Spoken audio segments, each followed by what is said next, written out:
नमस्कार, मैं प्रीति अधिकारी आपका स्वागत करती हूं चर्चा में। आप सभी को जन टीवी परिवार की तरफ से स्वतंत्रता दिवस की हार्दिक शुभकामनाएं।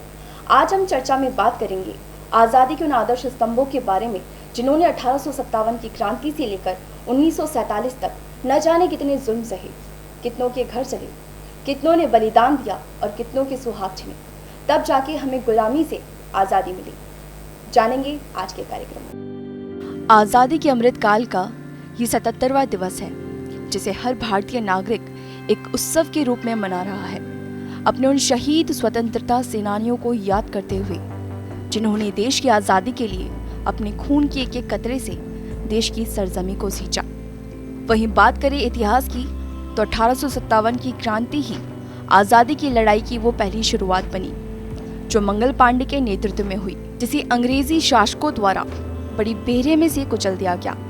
बस वो खत्म ना कर सका भारतीय लोगों के दिलों में लगी उस आग को, जो अंदर ही अंदर चिंगारी की तरह सुलग रही थी। उस दौरान 1857 से लेकर 1947 तक अनेक स्वतंत्रता सेनानियों, जिसमें महात्मा गांधी, सरदार वल्लभ भाई पटेल, भगत सिंह जैसे कई अन्य नेता देश के स्वदेशी आंदोलन की शुरुआत कर विदेशी सामानों का बहिष्कार करना शुरू किया।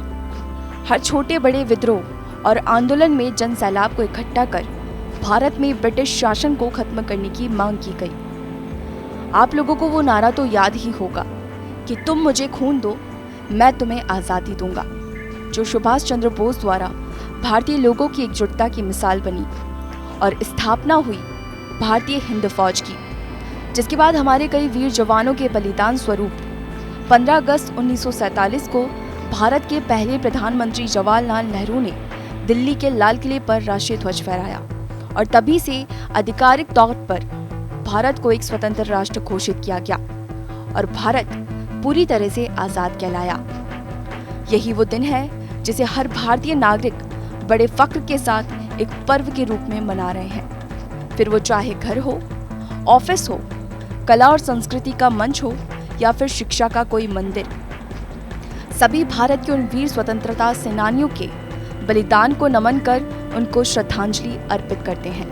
तो आज हमने चर्चा में बात करी आज़ादी के उन आदर्श स्तंभों के बारे में जिनका बलिदान देश की आज़ादी का प्रतीक माना जाता है, और हम ये आशा करते हैं कि उन्हीं के नक्शे कदम पर चलकर हम देश की अखंडता और एकता को मजबूत बनाए रखेंगे और इसी प्रकार देश को गौरवान्वित करेंगे।